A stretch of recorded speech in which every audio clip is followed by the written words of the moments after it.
Oi. Muito bom dia a todos. Cumprimento o presidente, o relator, os colegas aqui de mesa, todos os deputados presentes, os meus colegas auditores fiscais de trabalho aqui presentes, todos que nos assistem. Agradeço pelo convite, pela oportunidade para aqui poder expressar a opinião dos auditores fiscais do trabalho e de uma maneira ampla em relação ao projeto da reforma trabalhista. Eu tenho uma apresentação que tem até cópia que eu deixei aí para que os parlamentares que vão aqui ouvir possam acompanhar. Tem até aqui também para a presidência, para a mesa, se puder distribuir aqui, presidente, por gentileza. Eu deixei ali na secretaria, pelo menos aqui para os colegas da mesa. Eu peço, então, à secretaria que proceda à distribuição do documento. Obrigado. Eu agradeço. O Sindicato Nacional dos Auditores Fiscais do Trabalho e todos os auditores fiscais do trabalho do país tem uma posição muito clara em relação às iniciativas contidas dentro do PL 6787 da reforma trabalhista. E, por isso, por esta clareza, são todos contra a reforma trabalhista por algumas razões. Mas eu vou buscar fazer a minha exposição aqui para levar todos à compreensão da razão de nossa posição clara contra tudo que está dentro do PL 6787 e que circunda o PL 6787 com a temática trabalho e que se apresenta, portanto, como um risco adicional ao que consta no 6787, ao final das discussões que aqui estão sendo realizadas na apresentação do relatório que proporá, portanto, a reforma trabalhista. Nós entendemos que, ao contrário do que se propaga aí de informações em relação a modernizar a CLT, aumentar emprego, viabilizar uma melhoria de competitividade, o que está lá, a iniciativa desta reforma vai promover diminuição de salários, vai promover diminuição no número de vagas de trabalho de tempo integral, vai promover diminuição do número de vagas do trabalho por prazo indeterminado e vai aumentar o número de judicializações trabalhistas, consequentemente, vai precarizar, sim, a vida dos trabalhadores. Eu percebo que há uma certa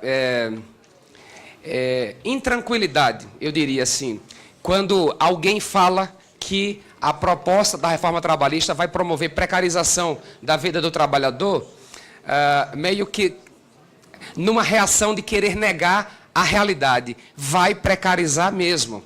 E eu explico por que nós teremos diminuição de salário, diminuição de vagas que tem alinhamento com o Pacto Nacional da Nação Brasileira da Promoção do Trabalho Decente. Primeiro, a mudança do trabalho por tempo parcial, que, apesar de já ser algo previsto na CLT, estará agora com o que consta no texto do 6787, concorrendo de uma maneira muito vantajosa para as empresas em prejuízo dos trabalhadores com as vagas por prazo indeterminado. Por quê?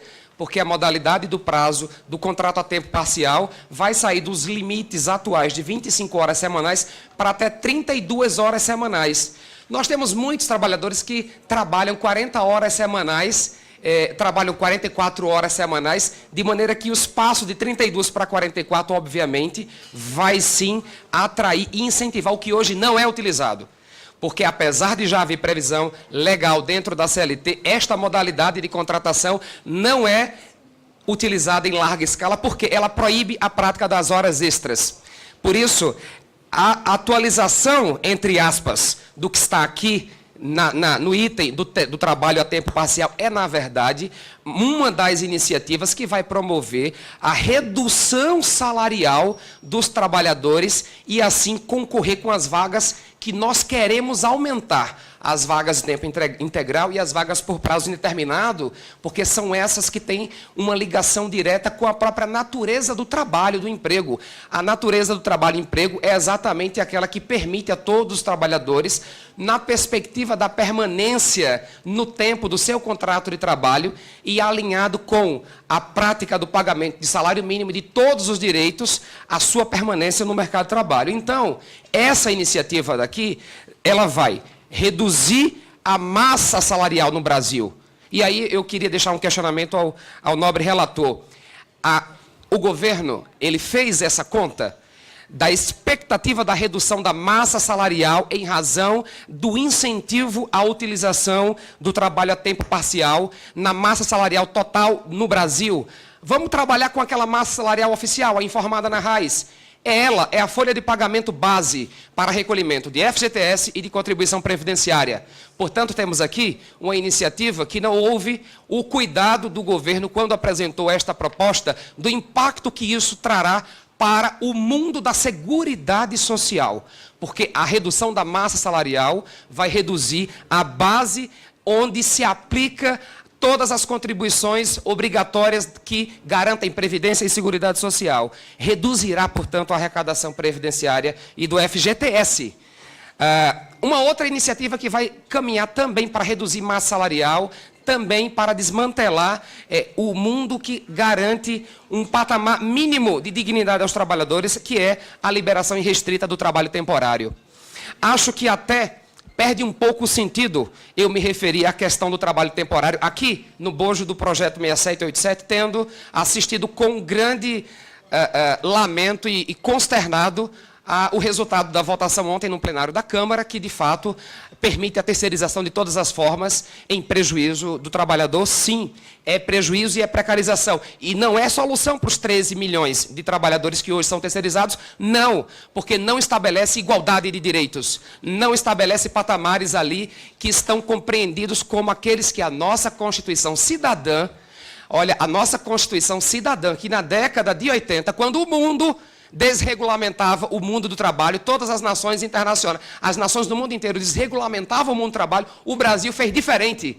O Brasil levou para a sua Constituição um patamar exemplar para a nação mundial de proteção social dos direitos dos trabalhadores, especialmente. E agora, nesse momento, nós estamos mais uma vez assistindo a um cenário que se repete, mas a saída apresentada pelo governo não repete aquela dos constituintes de 88, e sim cede a sanha do capitalismo de exploração dos trabalhadores. Portanto, também por essa via de utilização irrestrita do trabalho temporário, somada à do trabalho parcial, nós teremos diminuição do número de vagas por tempo indeterminado, nós teremos, sim, retrocesso nos direitos que estavam até então assegurados aos trabalhadores temporários. Por quê? Porque o que estava assegurado antes da aprovação, me refiro, da terceirização ontem, era uma igualdade de direitos em relação aos trabalhadores por prazo indeterminado em relação a alguns aspectos. E o projeto do 6787 estabelece que estes trabalhadores terão os mesmos direitos dos contratados por prazo determinado. Vai reduzir massa salarial. Ou nós não conhecemos a realidade da terceirização no Brasil? Trabalhador terceirizado ganha 100, em média, 30% menos que o restante dos outros trabalhadores. Isso vai produzir uma redução da massa salarial. O governo, relator, mais uma vez, fez essa conta. Não conheço estes números. Vai trazer instabilidade para o mercado de trabalho, sim. Porque pensem assim, no seu filho.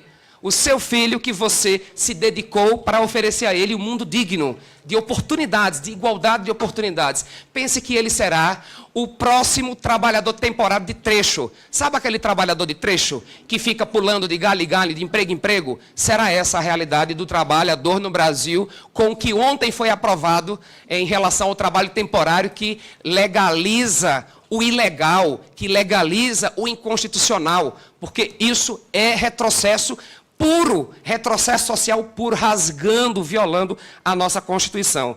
Existe um parâmetro muito próximo a nós. O Brasil está caminhando com a iniciativa dessa reforma, que retira direitos, retira sim direitos, como fez a Espanha, como fez o México. E lá o que é que aconteceu?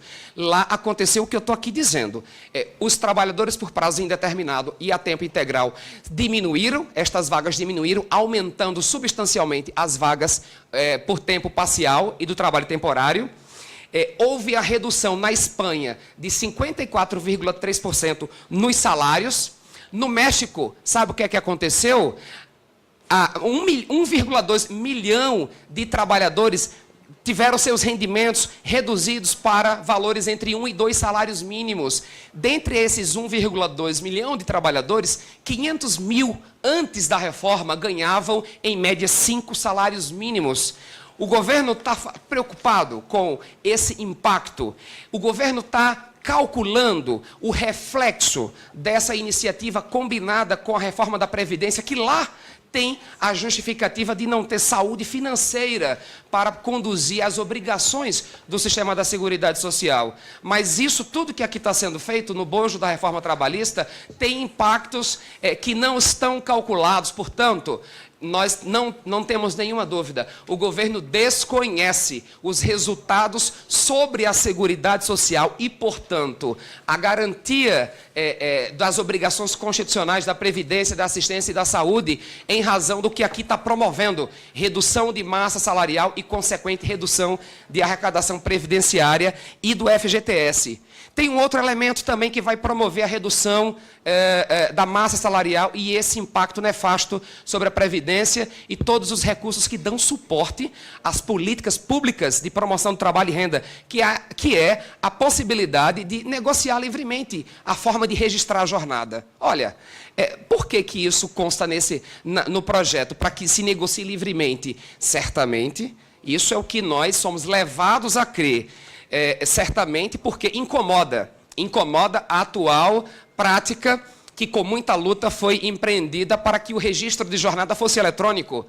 Nós todos conhecemos como larga é utilizada a fraude que busca ocultar a real jornada de trabalho praticada pelos trabalhadores, sob diversas formas e modalidades. E o sistema de registro eletrônico de jornada impede isso. Ele faz com que tenhamos efetivamente pago e entregue ao trabalhador todos os valores a ele devidos pelas horas efetivamente prestadas no ambiente de trabalho. Por isso, nós entendemos que isso aqui é somente para facilitar, aliás, para dificultar a vida do trabalhador em exigir o que lhe é devido. Isso legalizará o ilegal.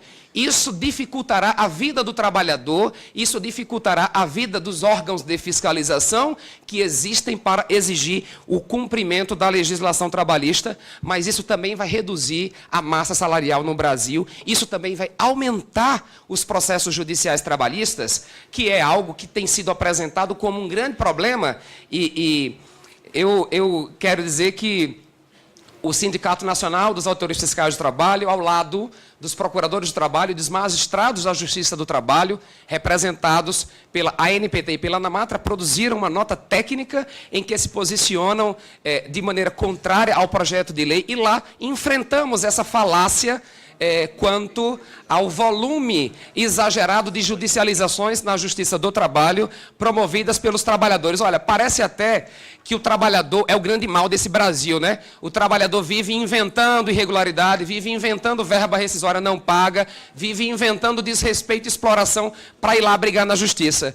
Na verdade, o que nós assistimos, nós, auditores fiscais do trabalho, todos os dias, é sim um trabalhador fragilizado na luta para exigir respeito aos seus direitos. Enquanto na outra ponta nós temos grande parte, não todos, mas muitos empregadores que estão ali preocupados sim com as suas margens de lucro. E o direito do trabalho, só fazendo um parêntese, eu quero discordar um pouco aqui do nobre desembargador João Bosco. O direito do trabalho, a gente não precisa de novo direito do trabalho, não. A gente não quer um novo direito de trabalho, não, porque ele existe exatamente para preencher e ali tornar igual, ou pelo menos menos desigual, a relação que se estabelece entre empregadores e trabalhadores, porque na sua essência ela é sim desigual. Nós não queremos, desembargador João Bosco, um novo direito de trabalho, não. Nós queremos respeito à dignidade dos trabalhadores, utilizando-se para isso das representações que o Estado brasileiro tem para garantir isso. E a magistratura do trabalho que o senhor representa é um dos instrumentos de garantia e respeito aos cidadãos do nosso Brasil. A ampliação da jornada diária e semanal. Olha bem, O projeto, ele só fala do limite mensal, 220 horas, mas não fala do limite dia, do limite semanal. Isso é, sim, uma sinalização clara de que, na negociação, vão, sim, estabelecer jornadas que superam as 8 horas, jornadas que superam as 44 na semana, e assim também concorrerão para a diminuição do número de contratações de trabalhadores por prazo indeterminado. Mas tem algo mais gravoso ainda em relação a isso, é que essa construção para viabilizar um aumento da jornada diária dos trabalhadores, de trabalho dos trabalhadores, vai ser um elemento ali contundente para matar os trabalhadores, como já assistimos anualmente, 3.000 mortes. Mas não só isso, 14 mil trabalhadores perdem dedo, mão, braço, perna nos ambientes de trabalho dentro do Brasil.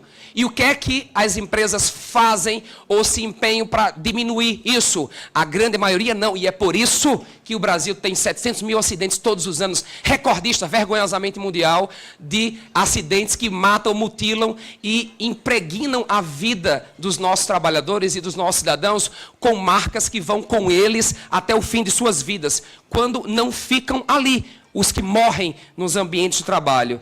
Então, nós fizemos até uma busca, olhando para o trabalho que os auditores fiscais de trabalho realizam, e constatamos, está claro, os 13 pontos que o governo diz na apresentação da proposta, que tratam apenas, são 13 apenas, 13 que dá igual a tudo que está na CLT. Os 13 que estão lá é igual a tudo que está na CLT. Dos 13, 5 pontos tratam de jornada de trabalho, que quando a gente vai para os números da fiscalização do trabalho, são os itens mais autuados pelos auditores, porque dificilmente encontramos ambientes em que a jornada de trabalho é respeitada, a vida do trabalhador é respeitada. Por isso, não à toa, estes 5 pontos que falam de jornada estão ali, onde pode prevalecer o negociado sobre o legislado, né?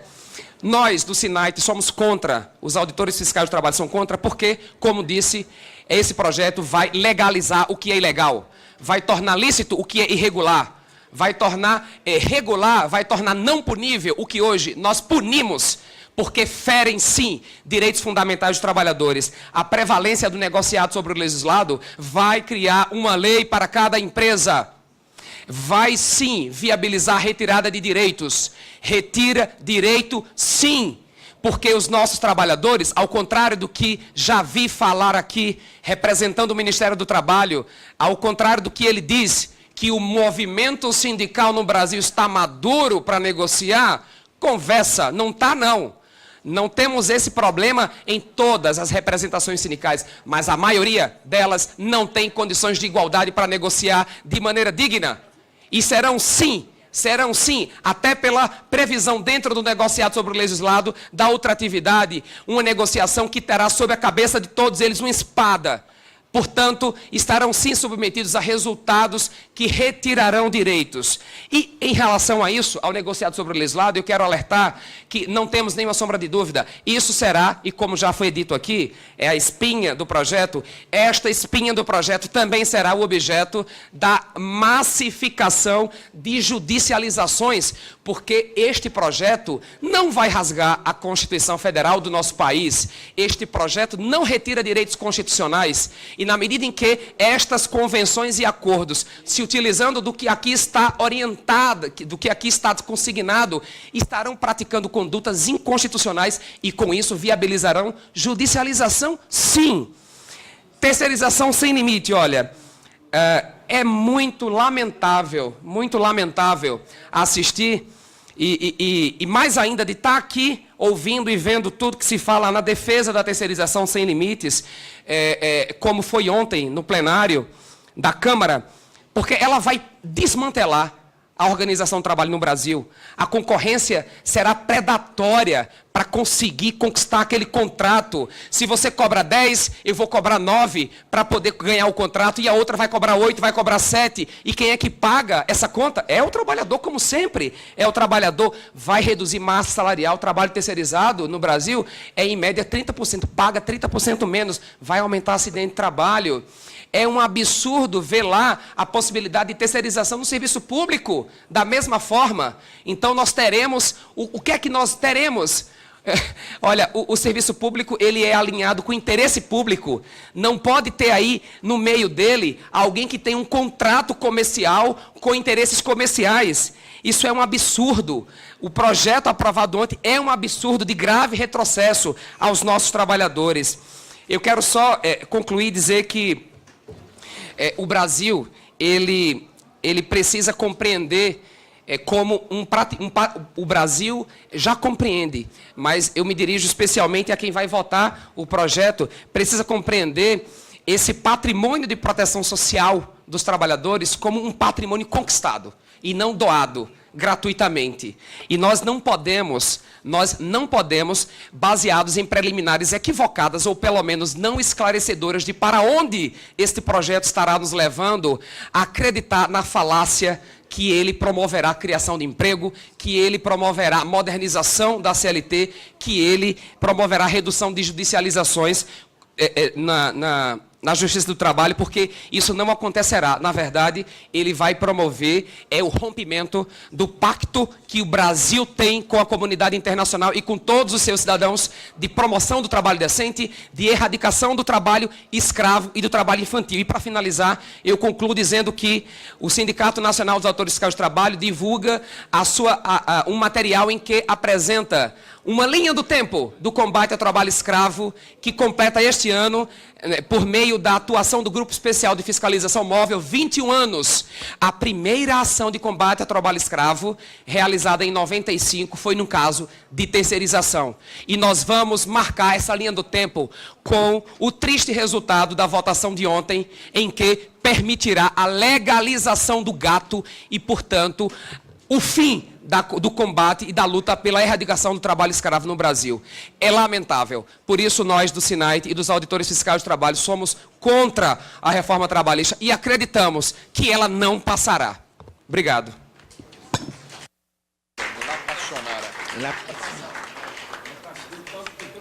Obrigado, presidente.